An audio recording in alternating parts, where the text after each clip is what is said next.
Une Golf 7 qui fait pas de bruit? Impressionnant, non? Normal, on est sur une Golf 7 GTE, la première de l'histoire de Volkswagen.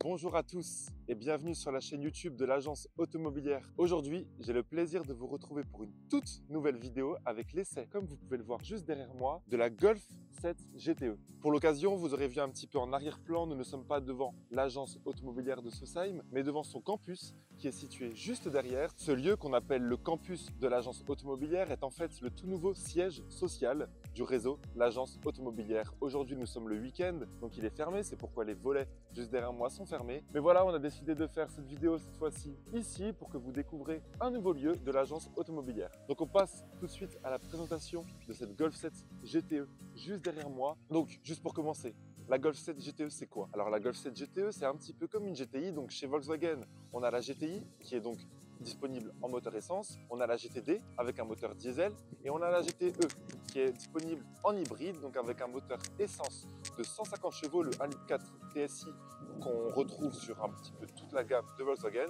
couplé à une batterie de 75 kWh 200 chevaux. Tout cela pour une puissance globale de 204 chevaux. Donc sur la Golf 7 GTE, donc les GT de Volkswagen sont des voitures un petit peu plus sportives, donc on va retrouver pas mal de rappels de cette sportivité sur la Golf 7 GTE. Les rappels sont ici en bleu pour rappeler le côté électrique, ils ne sont pas en rouge comme sur la GTI. Donc ces rappels de bleu, on les voit ici au niveau des phares, donc juste à l'intérieur, c'est super sympa. On voit aussi le liseré, donc normalement, voilà, je pense que vous le savez, le liseré est rouge sur la GTI. Comme je l'ai dit, on est sur la GTE, le E pour électrique. Donc ici, le liseré bleu qui fait tout le tour de la calandre. Donc je vous l'ai dit, on est sur la phase 2. Donc la phase 2, la Golf 7 phase 2 a un pare-choc légèrement modifié, un petit peu plus agressif. On le voit ici notamment avec les feux de jour qui sont en fait un petit peu à la place des feux anti-brouillard. On a également sur cette Golf 7 GTE des jantes en 18 pouces avec les rappels bleus sur les étriers. Il y a donc pas mal en fait finalement de rappels, vraiment de cette touche de sportivité. Les étriers bleus qu'on retrouvait par exemple sur la Golf 5 R32 à l'époque, qu'on retrouve ici sur la GTE, ça fait plaisir à voir. Et puis bon, une chose que j'aime bien aussi à l'arrière, on a encore ces deux sorties chromées. C'est sûr que maintenant, pas mal de constructeurs, dont Volkswagen, ont tendance à cacher ces sorties d'échappement. Moi, je suis encore assez content qu'on les voit, qu'elles sont apparentes. On a donc un joli double pot, même si finalement, on n'a qu'un 1,4 litre TSI en moteur essence. Vous allez le voir qu'avec le moteur électrique, on a quand même pas mal de punch et des performances honorables pour une voiture, pour une petite compacte de tous les jours. Bon, passons maintenant à la présentation intérieure. Vous allez le voir, il y a encore des rappels de sportivité. Donc, on a des sièges un petit peu mieux que de la Golf classique qui nous maintiennent bien.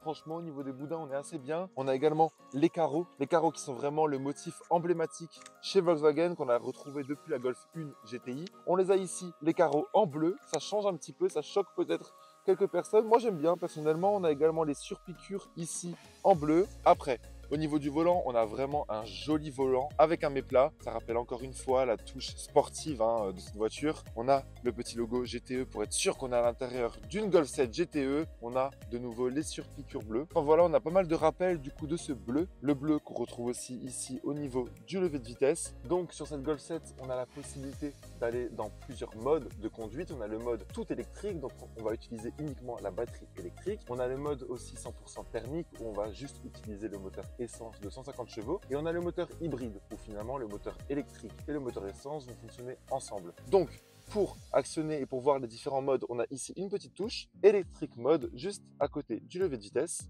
On appuie dessus et là donc on voit les différents modes. Conduite en mode purement électrique, on a également le mode hybride, donc comme j'ai dit, utiliser les deux modes de propulsion de manière optimale. On a aussi le mode battery hold, donc qui va conserver la charge actuelle de la batterie, et le battery charge, recharger la batterie pendant la conduite. Également au niveau du compteur, donc on retrouve l'autonomie totale, donc on a l'autonomie totale qui est de 386 km, on a l'autonomie 370 km qui correspond en fait à l'autonomie restante en thermique avec l'essence qui nous reste dans le réservoir, et on a également les 16 km, cela ce sont l'autonomie de la batterie. Et donc en fait on a les deux jauges, à gauche l'autonomie de la batterie et à droite l'autonomie du réservoir d'essence. Et en plus, comme je vous le dis et redis, on est sur une Golf 7 GTE, on a également du coup la touche magique GTE qui vont même nous faire changer les compteurs. Donc vous voyez, on a eu juste le petit mode GTE. Sur le mode GTE, on a vraiment toute la puissance qui va se mettre au service de la voiture et c'est vraiment super sympa. Après, on va le tester et vous allez voir que ça marche bien. Bon, le coffre, je vais juste vous montrer rapidement parce que la Golf 7 GTE a une petite particularité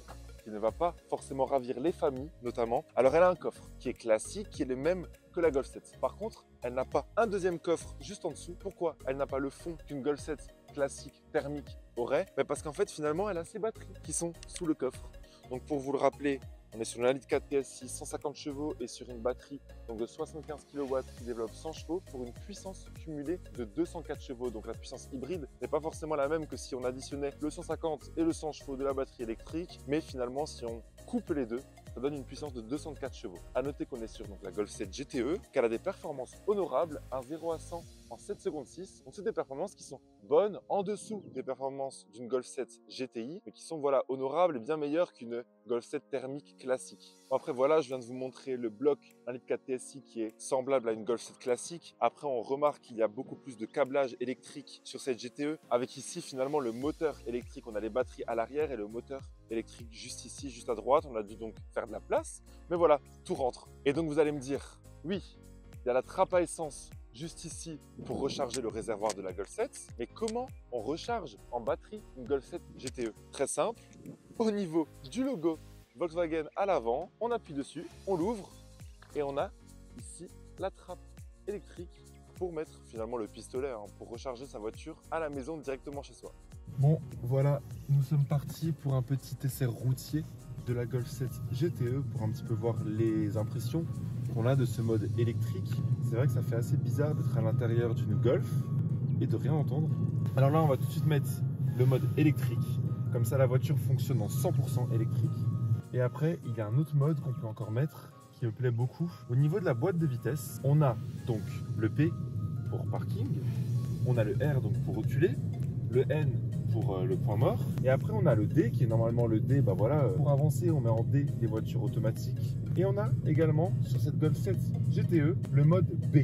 En fait c'est un mode récupération d'énergie. Et c'est un mode assez rigolo parce que finalement si on fait de la montagne par exemple et qu'on descend un col, c'est une route où par exemple on va avoir vraiment besoin de beaucoup freiner, et ben on va pouvoir récupérer 4 ou 5 km d'autonomie. Et c'est vraiment super cool parce que sans recharger la voiture on peut récupérer de la batterie. Puis après un autre point, moi l'hybride c'est vraiment quelque chose que j'adore parce qu'on a, on va dire, les bienfaits de l'électrique mais aussi du thermique. C'est sûr qu'aujourd'hui l'électrique, le gros problème c'est l'autonomie, on ne peut pas faire de gros trajets.